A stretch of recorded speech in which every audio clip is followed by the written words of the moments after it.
Hi hello welcome back. ഇന്ന് ഒരു അടിപൊളി ഈവനിങ് സ്നാക്കാണ്. നല്ല ഹെൽത്തി ആയിട്ടുള്ള നമ്മുടെ തനി നാടൻ സ്നാക്കാണേ. ചക്കയുടെ സീസണാണല്ലോ. നല്ല വരിക്കച്ചക്ക കുറച്ചുണ്ട്. നമുക്കൊരു അടിപൊളി സ്നാക്ക് ഉണ്ടാക്കിയെടുക്കാം. അതിനായിട്ട് നമുക്ക് മിക്സിയുടെ ജാറിലേക്ക് കുറച്ച് വരിക്കച്ചക്ക ചേർത്ത് കൊടുക്കാം. നന്നായിട്ടൊന്ന് അടിച്ച് പേസ്റ്റാക്കി എടുക്കുക. 250 ml കപ്പിൽ 1 കപ്പുണ്ട് കേട്ടോ. ഞാനിപ്പോൾ ചെറിയൊരളവിലാണ് ചെയ്ത് കാണിക്കുന്നത്. ഇനി ഇതിലേക്കൊരു 1/4 കപ്പ് തേങ്ങ ചേർത്ത് കൊടുക്കാം. ഒരു 1/4 കപ്പ് തന്നെ നല്ല കട്ടിയായിട്ട് മെൽറ്റ് ചെയ്ത ശർക്കരയാണ് കേട്ടോ. നിങ്ങളുടെ കയ്യിൽ കുറച്ചുകൂടി ലൂസായിട്ടുള്ള ശർക്കരയാണെങ്കിൽ 1/2 കപ്പ് വരെയൊക്കെ ചേർക്കാം കേട്ടോ. ഇനി ഇതിലേക്ക് 2 പിഞ്ച് ഉപ്പ് ചേർത്ത് കൊടുക്കുക. ഇനി ഒരു 4-5 ഏലക്കയുടെ കുരുവും ഒരു 1/4 ടീസ്പൂൺ ചെറിയ ജീരകവും കൂടെ പൊടിച്ചത് ചേർത്ത് കൊടുക്കുക.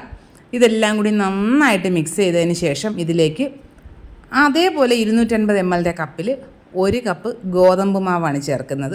അതൊരു 2 തവണയായിട്ട് ചേർത്ത് നന്നായിട്ട് മിക്സ് ചെയ്തെടുക്കുക.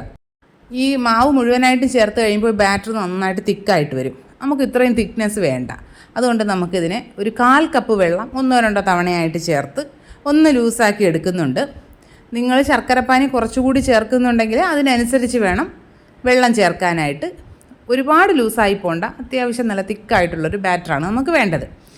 ഇനി നമുക്കിതിനെ കുക്ക് ചെയ്യാനായിട്ട് തുടങ്ങാം. ഞാനിപ്പോൾ ഇതുപോലുള്ള ചെറിയ ബൗളുകൾ എടുത്തിട്ട് അതിനകത്താണ് കുക്ക് ചെയ്യുന്നത്. അതിൽ കുറച്ച് നെയ്യൊന്ന് ബ്രഷ് ചെയ്തിട്ടുണ്ട്. അതിലേക്ക് ഒരു അരപ്പാത്രത്തോളം മാവ് ഒഴിച്ച് കൊടുക്കുന്നുണ്ട്. പിന്നെ കുറച്ച് നട്ട്സ് ഇട്ട് കൊടുത്തതിന് ശേഷം നമ്മൾ ആവിയിലാണ് വേവിച്ച് എടുക്കുന്നത്.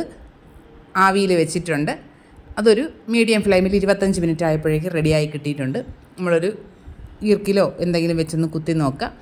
നന്നായിട്ട് കുക്കായി കിട്ടിയിട്ടുണ്ട്. ഇനി ഇത് ചെറുതായിട്ടൊന്ന് ചൂടാറുമ്പോൾ നമുക്കിതിനെ ഡീമോൾഡ് ചെയ്തെടുക്കാം. തീരെ ഒറ്റി പിടിക്കുന്ന പരിപാടിയോ അങ്ങനെയൊന്നുമില്ല കേട്ടോ. ഇനി നമുക്കിതിന് ചെറു ചൂടോടുകൂടി തന്നെ നല്ല അടിപൊളി കട്ടൻ ചായയുടെ കൂടെ നല്ല ടേസ്റ്റാണ് കേട്ടോ. നിങ്ങൾക്ക് ഇങ്ങനെയല്ല, നമ്മൾ സാധാരണ ചോറൊക്കെ കഴിക്കുന്ന സ്റ്റീലിൻ്റെ പാത്രങ്ങളുണ്ടല്ലോ, അതിൽ വെച്ച് ആവി കയറ്റി എടുത്താലും മതി. നല്ല ടേസ്റ്റാണ്.